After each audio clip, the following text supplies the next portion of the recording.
Bonjour tout le monde. Bienvenue à cette conférence de presse. Je m'appelle Guillaume Saint-Pierre, je vais être votre modérateur.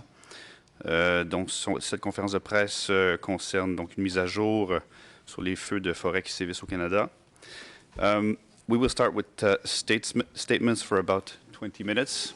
We will start with Prime Minister Justin Trudeau, after Bill Blair, Emergency Preparedness Minister, and also Natural Resources Minister Jonathan Wilkinson. Pour terminer avec la ministre de la Famille, Gould. On a une période de questions avec le premier ministre d'environ 15-20 minutes. Après ça, il devra quitter. After that, the Minister of Immigration, Sean Fraser, Minister Stephen Guilbeault, and the Minister of Northern Affairs, Dan Vandal, will be present, but will not be speaking at the beginning. But all the ministers will be staying longer to take questions. Prime Minister Trudeau, you have the floor. Bonjour tout le monde. Good morning. Here today, we stand with the hundreds of courageous women and men fighting wildfires across the country. We stand with the communities who've been evacuated and with people from coast to coast to coast who are enduring this painful, heartbreaking time. Here today with Ministers Blair, Wilkinson, Gould, Guilbeault, Fraser, and Vandal to talk about the federal response to the devastating wildfires we're seeing across the country. Minister Wilkinson will have more detail in a moment, but our modeling shows that this may be an especially severe wildfire season throughout the summer.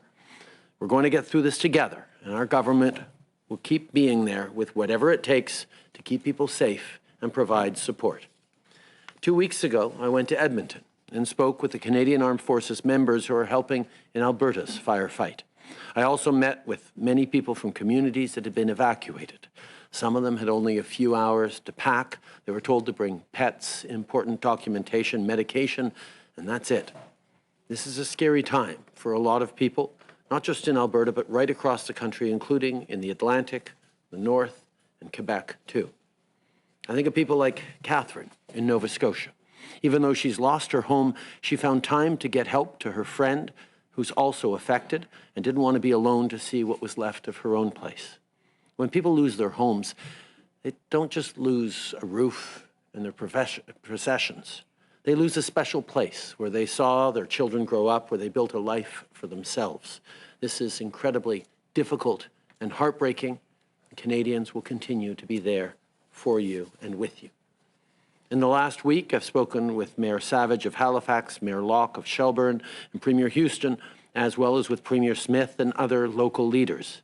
Il y a 2 jours, j'ai parlé avec le Premier ministre Legault. 2 days ago, I spoke with Premier Legault about the wildfire situation in Quebec. I also talked with the mayor and Le Serre and the head of Luakshot Matam, Mike McKenzie. We spoke about the situation on the ground. As you are aware, members of the armed forces have already been deployed to help. Several wildfires cannot be predicted, so it's important to listen to local authorities to make sure that everyone stays safe. Government is here to help. So far, we've approved 3 requests for federal assistance in Alberta, in Nova Scotia, and in Quebec. This includes deploying Canadian Armed Forces members for things like personnel to aid in firefighting roles, airlift resources, and engineering support. Minister Blair will go into more detail about the status of this work in a moment on what we're doing to keep people safe right now. Year after year, with climate change, we're seeing more and more intense wildfires, and in places where they don't normally happen. That's why we've invested to train more community-based firefighters across the country. For example, we've worked with the Yukon First Nations Wildfire Partnership to train 130 wildland firefighters in Yukon and northern British Columbia. In Newfoundland and Labrador, we partnered with the Innu Nation to train community members. In Manitoba, in Ontario, and in many other places, our support allowed more firefighters to be trained. And last week, we announced that through the Wildfire Training Fund, we're supporting over 300 Indigenous firefighters and 125 Indigenous fire guardians to be hired and trained this season. À travers le Centre Interservices des Feux de Forêt. Through the Center the Canadian Interagency Forest Fire Center, we are collaborating with other countries to fight against the wildfires here and throughout the country. For example, in the past, we sent Canadian firefighters to support firefighters in other countries like the United States and Australia. And since we are facing very intensive fires here, we are receiving hundreds of firefighters from other countries to support us. Australia, New Zealand, South Africa, and France for the firefighters they've already sent and will continue to send over the coming days and weeks. And on top of that, we're engaging further with other international partners about more reinforcements over the coming weeks. Before I end, I know there's a lot of Canadians who are asking how they can help too. The federal government and the government of Alberta are coordinating a donation matching program with the Canadian Red Cross 2023 Alberta Fires Appeal. So every dollar donated will become $3 in support to those affected by wildfire in Alberta. And as announced last week, we will set up similar donation matching programs to help people in the Northwest Territories and in Nova Scotia. This is a difficult time for many Canadians. If you have friends or family members who are affected, it's important to continue being there for one another. I want to thank the volunteers, first responders, CAF members, and of course, the firefighters who are doing their work like the true professionals they are.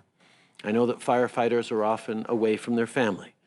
I was talking with the CDS, the Chief of Defence Staff, about how some CAF members are personally affected by fires. Some have had their homes damaged, some have seen their families evacuated. But despite all of this, they continue to step up to help and protect others. Thank you. To all Canadians, let's continue supporting our firefighters by listening to local authorities.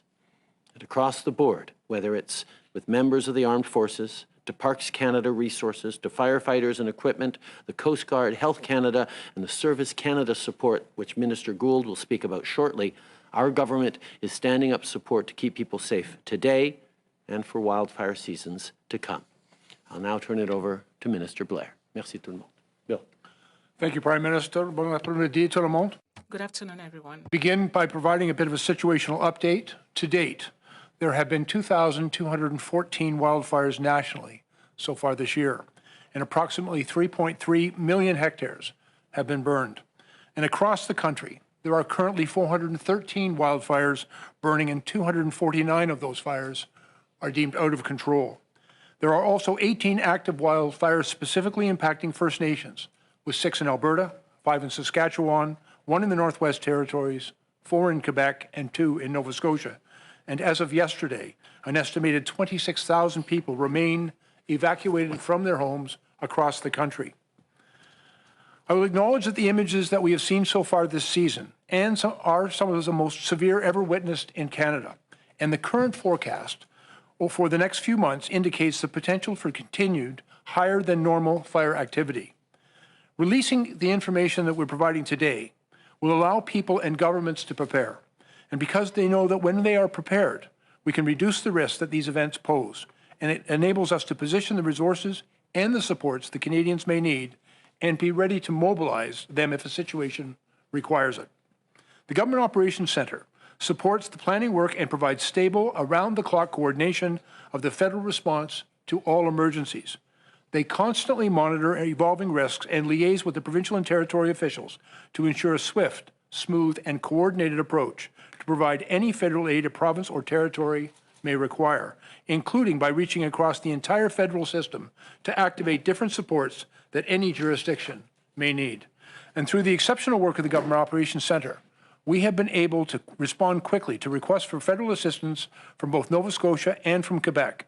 And this, of course, is in addition to the request that we approved from the province of Alberta last month, and it has led to the mobilization of Canadian Armed Forces personnel and assets in both provinces, with further supports being provided by other federal departments and agencies. And for example, in Alberta, there are roughly 150 soldiers currently deployed in support of firefighting tasks in the Fox Creek region and in Fort Chipewyan. In Quebec, there are now 150 soldiers deployed to the Sept-Îles region. And in Nova Scotia, we have provided ignition specialist personnel and equipment to support their efforts, and an immediate response unit consisting of 200 soldiers from the 2nd Battalion of the Royal Canadian Regiment, and they have now completed the necessary Type 3 firefighting training. They're ready to immediately deploy from CFB Gagetown, and once the province assesses that conditions are suitable and safe, they will continue and commence firefighting operations. In addition, firefighting support is also being coordinated by the Canadian Interagency Forest Fire Centre, commonly referred to as CIFC. And since 1982, CIFC has coordinated the sharing of firefighting resources between the federal, provincial, and territorial agencies responsible for wildland fire management and with our international partners, as the Prime Minister indicated. These resources are shared on a formal basis through a mutual aid agreement which outlines 3 categories of resources.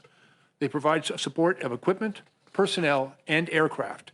And during periods of escalating wildland fire activity, CIFC matches the agencies that have specific resource needs with the agencies that have resources available. This season, personnel and resources have already been deployed between provinces and territories. And as the Prime Minister acknowledged, we are very grateful for the support Canada has received from our international partners, including Australia, the United States, New Zealand, South Africa, and other countries to come. We are expecting further deployments from these countries, including France, in the coming days and weeks, and we have been assured that CIFC continues to find the necessary firefighters, personnel, and assets to support the firefighting operations across Canada. In addition to the work of CIFC and Canadian Armed Forces, Public Services and Procurement Canada is working closely with the Government Operations Centre and stands by to provide technical support and expertise in civil engineering for bridges, buildings, or other damaged critical infrastructure. PSPC can also provide emergency contracting support for goods and services, air assets, and temporary accommodations, as well as warehousing service for emergency stockpile and equipment, which may be required to support the response. NGOs, including the Canadian Red Cross, are supporting multiple regions across the country. Community organizations and local volunteers are providing essential support, care, and compassion to people who are under immense personal stress, and their work represents a key component of Canada's response to these emergencies. With federal and provincial contributions, our matching program with the Government of Alberta and the Canadian Red Cross has raised over $22 million. And we have also committed, as the Prime Minister indicated, to similar matching programs with Nova Scotia and the Northwest Territories. I want Canadians to know that all orders of government are working closely together with your safety in mind and with a high degree of cooperation and collaboration. And I'd like to take the opportunity to thank my provincial and territorial counterparts and all of the municipal leaders that we've spoken to for their excellent partnership and hard work. The situation remains serious, but there have been some very positive developments over the weekend. On Saturday, Alberta rescinded their provincial state of emergency. Rain and cooler temperatures have brought much needed relief to Nova Scotia. And to the firefighters, first responders, search and rescue personnel, members of the Canadian Armed Forces who continue to move into danger to keep our communities safe, we recognize your heroic service to Canadians, and we offer you all our collective thanks. Thank you very much. Merci. I'd like now to turn it over to my colleague, Minister Wilkinson. Thank you, Minister Blair. Good morning, everyone. I also want to acknowledge the incredibly challenging circumstances that folks across the country are facing and the ongoing efforts of firefighters, volunteers, and everyday Canadians who are stepping up to support each other. As I said last week, the federal government is here to support Canadians and at-risk communities throughout this year's fire season and into the future. À cette fin, Ressources Naturelles Canada. Natural Resources Canada is therefore working in close collaboration with different partners to develop a model that predicts wildfire dangers throughout the year. These models are regularly updated and made available to the public to ensure that they are as precise and timely as possible. We released our updated modeling for the wildfire season. It is, in a word, sobering. It shows that the risk of wildfires is set to increase in June and remain unusually high throughout the summer across the country. It shows us that this year's already devastating season could well get worse. It is important to note that this model anticipates risk levels, not actual fires. With good fortune, it is possible that the full extent of the risk does not materialize, but with preparation, we must be ready for whatever happens this year and into the future. Every province and territory will need to be on high alert throughout this wildfire season. While this is not yet Canada's most severe fire season, if this trajectory continues, it very well could be. In terms of historic averages of area burned, we have seen 10 times normal so far. Going forward, as usual, Natural Resources Canada will continue to update its modeling to keep all Canadians apprised. While provinces and territories have primary responsibility for firefighting personnel and equipment, this federal government has recognized that additional firefighting resources will most certainly be required moving forward. We have also recognized the need for work to help at-risk communities adapt to the impact of a changing climate. C'est pourquoi le budget. That is why the 2022 federal budget committed $516 million for wildfire mitigation, response, and surveillance, and to improve the federal coordination during emergency response. To enable provinces and territories to buy specialized firefighting equipment, to train new firefighters, and to incorporate Indigenous traditional knowledge in our fire management systems. This past year, we contributed to 6 provinces and territories to acquire firefighting equipment. This has been critical for our counterparts in the procurement of vital resources such as vehicles, mobile units, avionics upgrades, hoses, pumps, and enhanced communication equipment. It's expected all provinces and territories will participate in the fund this year.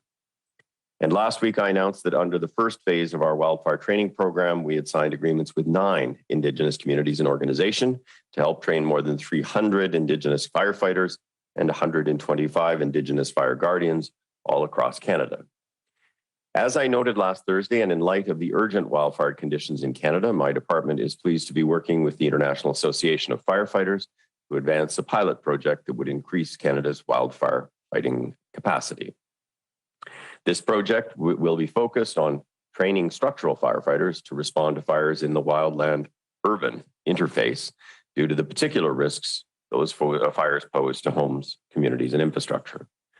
Le travail se poursuit sur tous ces. Work is continuing on all fronts, and we intend to send as many firefighters as possible on the ground. This means more people with the skills, knowledge, and expertise in communities that need it most. Natural Resources Canada will continue to monitor and to model wildfires and wildfire risks in Canada. We are also going to enhance our abilities to do so with the $170 million investment in Wildfire satellite mission, the world's first purpose-built public satellite system for monitoring fires, which is targeted to launch in 2029. Once operational, Wildfire Sat will help reduce wildfire losses, help us defend communities and avoid unnecessary evacuations, allow us to better protect our resources, infrastructure, and environment, inform emergency decisions, reduce health problems associated with smoke and air pollution, and help prevent more disastrous fires. Les incendies de forêt ont. Wildfires certainly took place before we started to clearly see the acceleration of the effects of climate change. However, we are now experiencing a new reality, one where we need to pay attention to what science is telling us. Been there to provide assistance to provinces and territories that require near-term support. In the long term, we are also making investments in building the capabilities that Canadians will most certainly need going forward. Canada has made combating wildfires a high priority over the last number of years, and with the accelerating impact of climate change, we very much will continue to do so moving forward. Thank you very much. And now over to my colleague, Minister Gould. Thank you, Minister Wilkinson. I too would like to join my voice of gratitude to all those who are involved in the emergency response, especially as many of them are facing very challenging situations in their own personal lives as well. As my colleagues have said, as the wildfire situation across Canada evolves, we will continue to make every effort to help and support those impacted. Emploi et Développement Social Canada. Employment and Social Development Canada has set up an intervention group to manage emergencies, to coordinate and plan our response to wildfires and maintain services being offered to Canadians. We are focusing on service provision to Canadians affected by the wildfire situation. We need to show proof of flexibility to allow quicker access to services and to provide services as quickly as possible through direct deposit using mobile services and Service Canada. Outreach units to evacuation centers to support applications for services such as employment insurance. For those affected by the wildfires, ESDC continues to deliver and prioritize applications for income support, including EI, OAS, GIS, and Canada Pension Plan. We have also put in place additional procedures to facilitate EI claims where employers are not able to issue records of employment or where paper checks may not be deliverable due to the wildfires. In addition, Service Canada is actively conducting wellness checks on temporary foreign workers. We're checking on them by contacting their employers. Si vous êtes un travailleur affecté par If you are a worker affected by the wildfires, I strongly encourage you to apply for an employment insurance benefit online, by telephone, or in person as soon as possible. Even if you do not have your employment document, your applications will be processed as a priority. wildfires. Apply for EI benefits online, by phone, or in person. Even if you do not have your record of employment, your application will be prioritized. If you are an EI, CPP, or OAS recipient who has not signed up yet for direct deposit, I strongly encourage you to do so you can receive your benefits sooner. La livraison des chèques papier. Delivery of paper checks by the postal service may be disrupted because of the affected zones. You could register for a direct deposit by sending an application through Service Canada. A worker would contact you 2 days after your application. You could also communicate with the call center responsible for the benefit you receive. You can submit an e-Service Canada request online to get help with many services, including but not limited to CPP, your social insurance number, passports, and Ukraine immigration measures. Service Canada employees are also available to help through the Service Canada Outreach Support Centre. The toll-free number is 1-877-631-2657. Nous savons que les prévisions. We know that predictions indicate that there's going to be extreme wildfires throughout Canada. Service Canada employees will continue being there to support all those who are affected by the wildfires. These support services to anyone, anywhere in Canada who has been affected by these wildfires. You are not alone. Please do not hesitate to reach out to a Service Canada Centre or the Outreach Support Centre if you need assistance. We are here for you. Thank you. Merci. Donc, on va maintenant passer à la période Now we'll start with questions. 15 minutes, and then the ministers will stay until about 1 o'clock. So we will start in the room, and then we will go virtually. Those who are connected can use the raise hand function. Alors, on va commencer avec Ashley. We'll start with Ashley Burks, CBC. Prime Minister, right now it takes about 4 to 5 days to train Canadian Armed Forces members who don't have training already in areas like Nova Scotia. Is that fast enough? And in light of what we're seeing right now, should the Canadian Armed Forces play more of an active, specialized role and a bigger role in fighting fires here in Canada? The Canadian Armed Forces have demonstrated their capacity to respond to extreme weather events, unfortunately, all too often over the past years, and have developed extraordinary expertise in supporting provincial firefighters and other emergency responders. It is true that there has been a greater concentration of forest fires, wildfires out west in recent years than in Atlantic Canada, but through training and through transfers of CAF personnel from the west to east, the Canadian Armed Forces are more than able to respond to the necessary challenges. For the longer term, we're going to continue to look at lessons learned, including through this difficult summer, to make sure that we are ready to face the increased risk of extreme weather events in the coming years. And Paul Bernardo has been transferred from a maximum security facility to a medium security facility. What do you think of that? And is there anything that your government can do to reverse that? I fully and totally understand how shocked and appalled so many Canadians are on hearing that news. Minister Mendicino came out very strongly last week, indicating that he was going to find clearer answers and explain to Canadians what happened and what we're going to be doing about it. I leave it to him to follow up on that. Émilie Bergeron, La Presse Canadienne. Émilie Bergeron, La Presse Canadienne. Good afternoon, Mr. Prime Minister. Predictions indicate that the wildfire activity could remain higher than normal in July and August. Already, the firefighters are working very hard, and they've been doing so for weeks throughout the country. And monthly predictions could change, of course. What are you telling those firefighters who are already there and maybe already almost burnt out to make sure that they don't die? Answer, first of all, we tell them, thank you. We know how hard they work year-long to make sure that Canadians are safe, particularly during this wildfire season. They spend extremely long days under very difficult circumstances. Of course, they have our entire support, and we are planning for succession, and we have people abroad who are sending firefighters to help us. We are in discussions with other countries to make sure that we have resources in the weeks ahead if the season extends beyond the summer. And we will also work in close collaboration with the various jurisdictions and regions to make sure that those who are protecting us from those fires are themselves properly supported and protected.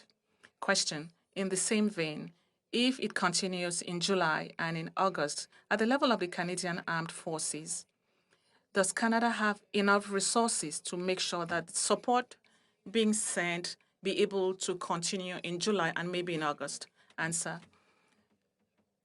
This is a question we are all thinking about. We are planning for additional resources for the next months. I put the same question to the Chief of Defense Staff when I spoke to him on Friday. Current predictions reassure us that we will have enough resources to deploy throughout the country, but we are aware that the situation can change. So we are preparing a contingency plan. But we know that Canadians can rest assured that we are going to do all that is necessary to protect them throughout the summer. Given the very serious projections of what this summer's wildfire season could look like, this is a question whether there'll be enough resources for the entire summer for all the potential wildfires that come up. This is actually a question I posed directly to the Chief of Defense Staff when we had a conversation about wildfires on Friday. With the given projections, it is expected that we have enough resources to cover the summer. If things get worse, we are developing contingency plans, and we will, of course, make sure that we are there, whether it's leaning more on international supports, whether it's standing up other resources. We will be there to ensure that all Canadians are protected right through this summer. Mia Rapson, CP. Yes, good afternoon, I guess it is at this point. I'm wondering, given that even the experts earlier today, the fire experts blame climate change for some of this fire activity, the Minister of Natural Resources mentioned that, why has your government continued to approve fossil fuel projects when climate scientists have said that we need to stop doing that? Our government has put forward some of the most ambitious plans and targets to fight climate change of certainly any previous Canadian government, but also more ambitious than many of our allies around the world, certainly among fossil fuel producing countries. We know, given the international context, including the war on Ukraine, there is going to be a need for fossil fuels and traditional resources for the coming years. At the same time, we are investing more than any other government has in investing in renewables, in new forms and new reliable sources of energy, because we know that getting to net zero by 2050, by hitting our climate targets by 2030, is a way to both protect Canadians from the extreme weather impacts of climate change over the coming decades and ensure great jobs and a competitive economy in a net zero world. Canada can and will be the net zero supplier of choice in the coming decades, and we are investing in order to get there. The Correctional Service of Canada had the ability to waive the privacy rights of Paul Bernardo in order to explain to Canadians, and particularly the families of the victims in this case, why he was being transferred. Do you think they should have done that, and would your government do anything to make sure that that can happen? That is exactly the kind of conversations that Minister Mendicino is having with Correctional Services of Canada this week. Valérie Gamache, Radio-Canada. Radio-Canada. Good afternoon, Prime Minister. We know that the wildfires will keep growing over the years. Could Canada set up a special squad, a federal special squad, and maybe a special appliance that doesn't belong to the Army? We already have an interagency forest fire center that was in place since over the past few years, and over the years, we've increased resources for the operation of this center. And we are constantly looking for ways of responding to this new reality of new wildfires and dealing with extreme weather events over the next few years. For now, we are reacting and responding to this immediate emergency in the country, but reflections have started already to make sure that in the coming years, we will have all the necessary resources we need, and that's part of our reflections. Thank you. Question, we're talking about 12 times more hectares that have been burned over the past 10 years. How much time do you think would Canada need to recover from this situation? We know that communities like Lytton have not yet totally recovered in their municipality. Answer, we know that it takes years to rebuild houses and communities that were affected and burned down by those wildfires. But besides rebuilding, we need to think about building better to make sure that we think about that as at the same time we are increasing houses and creating new residential communities throughout the country. We need to think about the challenges that will come with more extreme weather events and more wildfires in the future. That's part of the conversations we are having with the provinces and cities, together with experts, and we shall continue to participate in all these conversations and solutions. Brian Passafiume, National Post. Good afternoon. Can somebody talk a little bit more about engaging First Nations communities in the help of the wildfire fight? Numbers, personnel, how many communities are involved, what sort of things they're doing?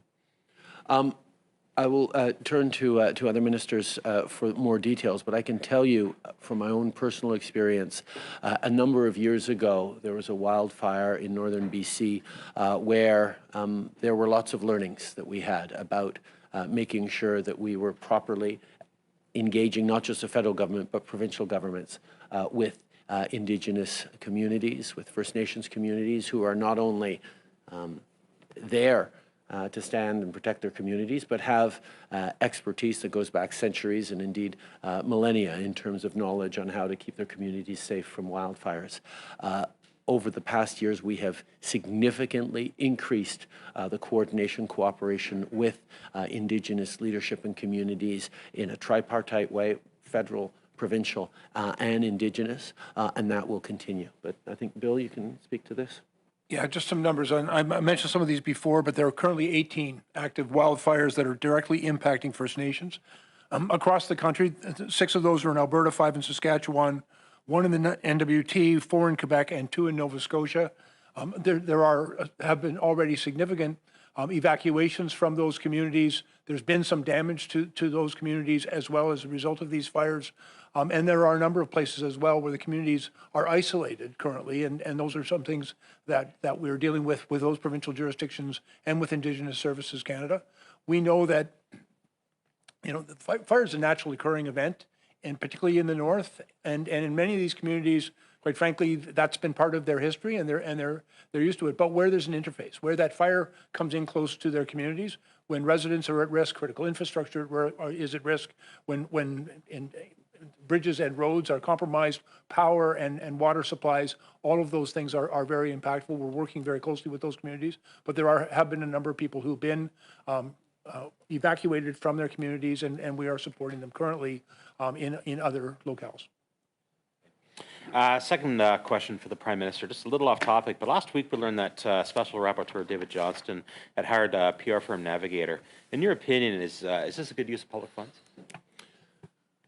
We've seen, unfortunately, from the beginning of me having appointed a serious Canadian to deal with this serious issue, that the opposition parties, particularly the Conservatives, have chosen to make it about baseless personal attacks and extraordinarily toxic partisanship. I'm not going to speak to decisions that the independent special rapporteur and his team are making to manage the toxic climate that they're operating in. I will continue to stay focused, as will former Governor General David Johnston, on responding to the very real issues around foreign interference, around the very real threat to institutions, to our democracy, to Canadians, to businesses that foreign interference represents. And I will continue to encourage the leader of the official opposition to get a briefing from our intelligence services and agencies so that he can base his critiques and his concerns in facts and not just continue baseless smear jobs against a Canadian of unimpeachable integrity in former Governor General David Johnston. Annie Bergeron-Oliver, CTV. Hi. The Conservative leader is threatening to block the budget and bring forward 900 amendments because of what he calls your government's inflation-fueling actions. I'm wondering what you think of this characterization and of the demands that he's made of your government.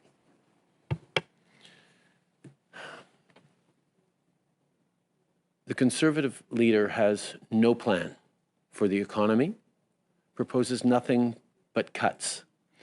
When he's blocking the budget that voted on, is passing through the House with support of a majority of parliamentarians, he's blocking things like the doubling of the tax credit for tradespeople on their tools. We know how important it is to get the construction season up and fully running through this summer, and yet the leader of the opposition is blocking tax credits for tradespeople for the new tools.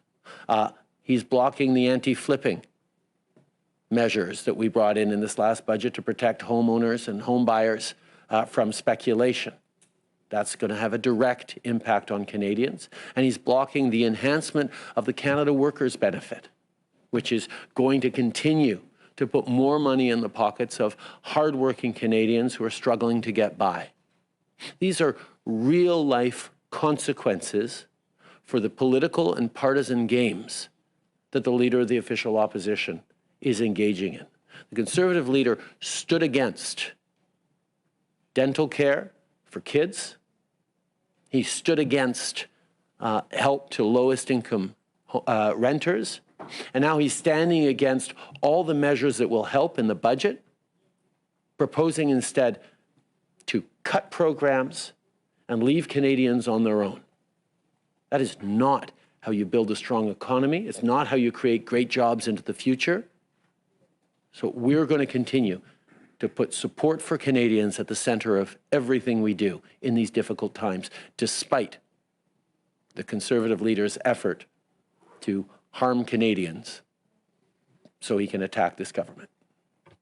And you talked about it briefly in French, but given the increasing risk that we're seeing of wildfires, is your government considering the creation of a national wildfire department with dedicated squadrons, more fire bombers to ensure that communities are better prepared and they can respond faster?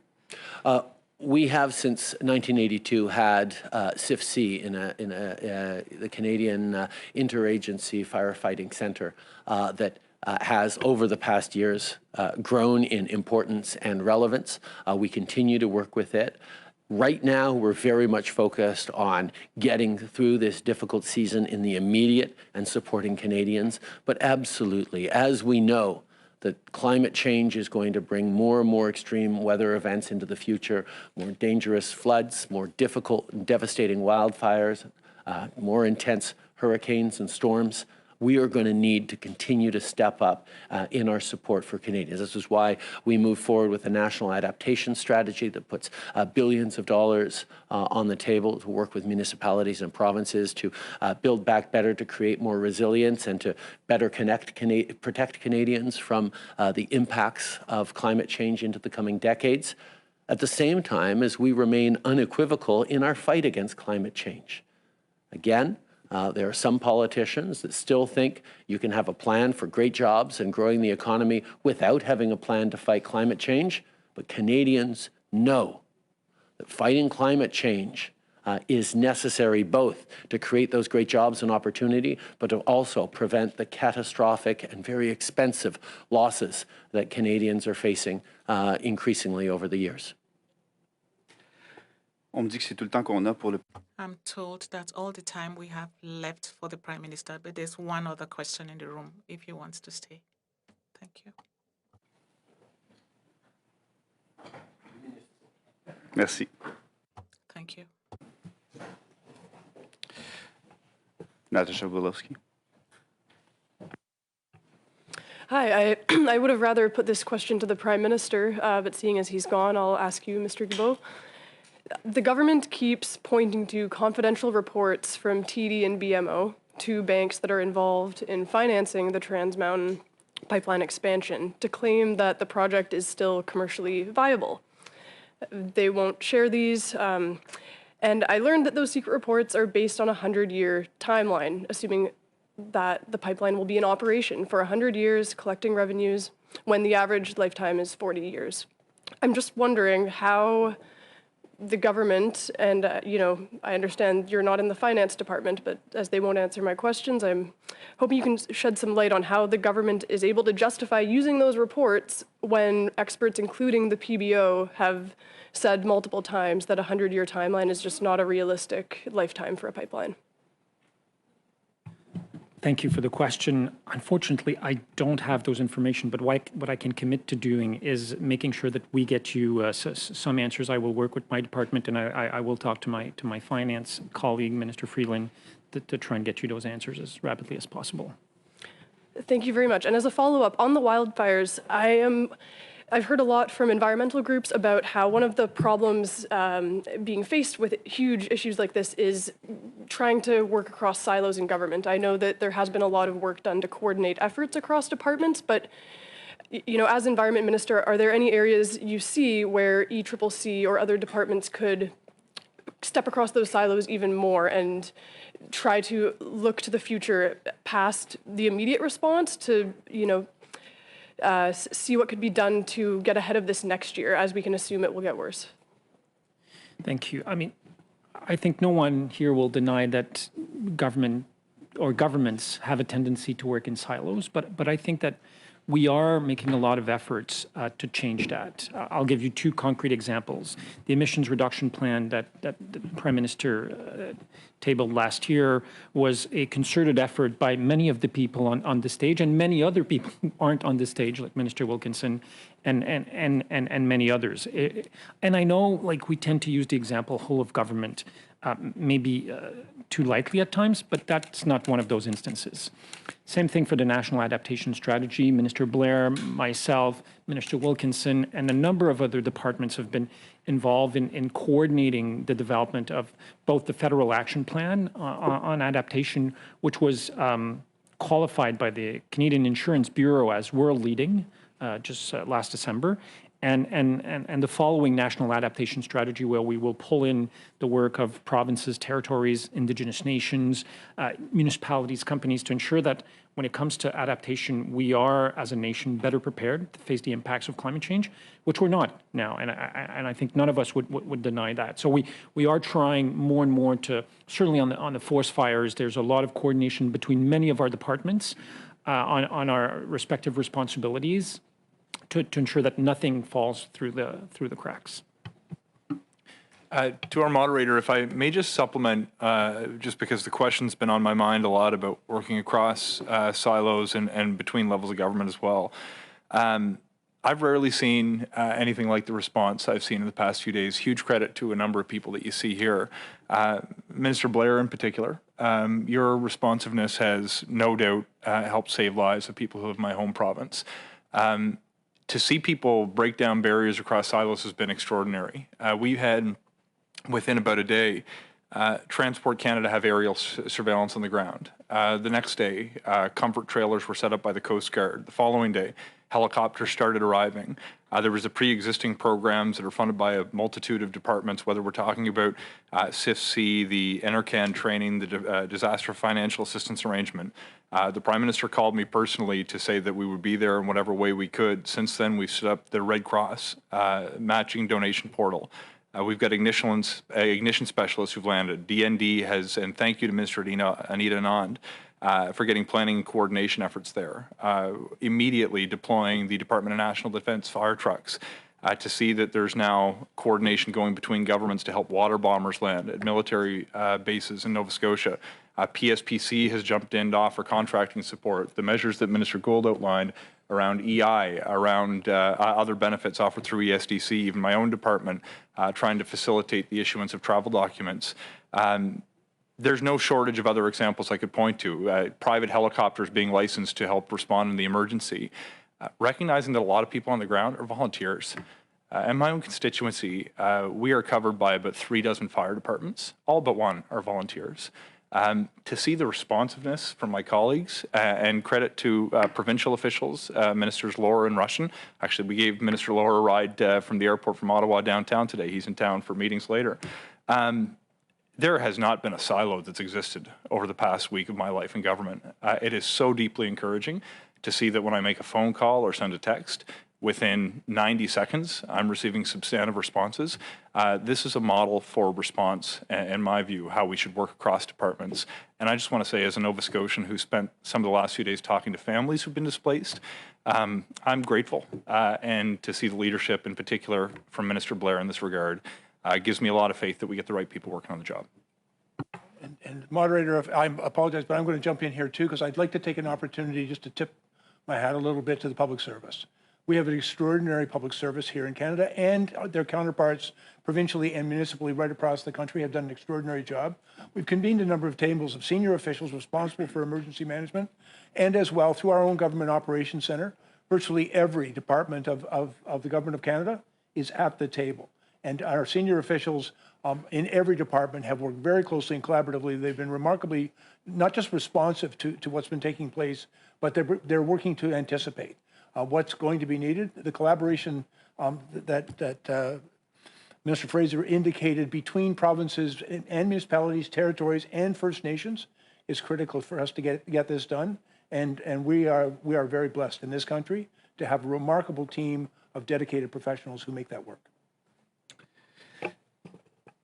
We will now turn to the people online. We have one question from Steve McKinley, Toronto Star. Go ahead, Steve. Hi there. Question for Minister Wilkinson.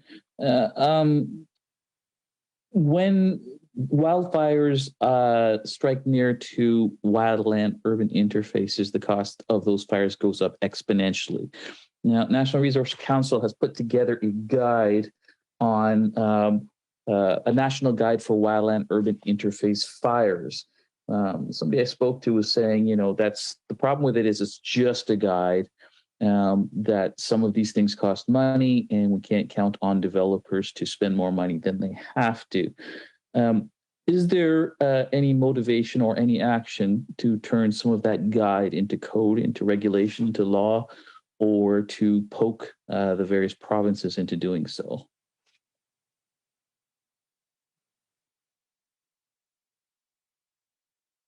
You're on mute, Jonathan. Sorry about that. So thank you for the question. It is an important one. I think in the past, we have often thought of wildland fires as distinct from structural fires that exist in urban communities. And so we have firefighters within the urban communities that are often members of the International Association of Firefighters. We have wildland fighters that are trained by the provinces and territories by and large and by Parks Canada. And we haven't seen a lot of intermixing. We have guidelines, as you say, with respect to practices that can help to try to address some of the risks in the interface. I do think that going forward, we are going to actually have to try to find mechanisms through which we can be a bit more prescriptive, or that we can more strongly encourage some of our provincial and territorial counterparts, who I do know many of them are thinking along these lines, to ensure that we are enabling people to adopt the kinds of practices that will actually help us to reduce fire risks in the interface. Concurrent with that, as I mentioned in my remarks, we actually have started work with the International Association of Firefighters to work in that interface, to actually train structural firefighters in communities across the country on how best to actually think about addressing some of the risks and addressing fires that actually do end up in that interface. So it is an emerging area. It is something we are very live to. It is something that provinces and territories, I think, are increasingly aware of. Many of whom are actually dealing with this interface right now. And it is certainly something that's going to get more attention going forward. Thank you. Do you have a follow-up, Steve? No, thanks. I think that's good for me. Okay. I believe we have one more question in the room from David 13 CBC. Okay.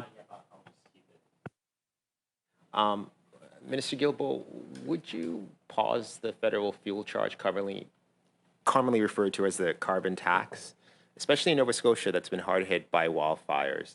Conservative leader Pierre Poilievre said today Canadians can no longer afford to pay for heating. He's calling you to of course, cancel the federal fuel charge. Is this something that you'd be considering maybe at least pausing in Nova Scotia, given...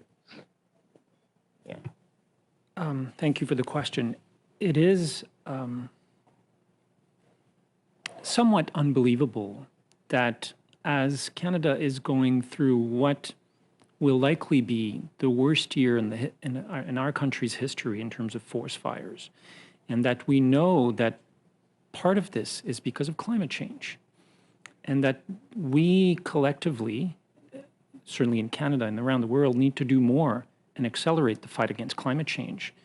The only answer that the Conservative leader has is, let's make pollution free again. Let's do less to fight climate change. I find it unconscionable that that's the only thing that Pierre Poilievre has to say. We've been very clear about our plan for many years. We've been deploying this plan, and we've been accompanying our plan with measures to help Canadians make the transition. And in fact, the clean fuel regulations was something that the Conservative Party of Canada had in their platform during the last election, as they did on carbon pricing, saying that it would go up to $170 a ton by 2030. The difference really between us and them is that when it comes to climate change, they're all talk and no action. They have nothing to say about fighting climate change, let alone how do we help Canadians be better prepared to face the impacts of climate change. I have never heard Pierre Poilievre talk about adapting to climate change. Why would he? He doesn't believe in it. His party doesn't believe in it. Members of his party are standing in the House of Commons to say that they don't believe in climate change. Why would they care anything about what we need to do to help Canadians? So I'll stop there. Tu avais un follow-up? OK, alors c'est toutes les questions qu'on avait pour... Those are all the questions we had for you today. Thank you for staying a bit longer. Much appreciated.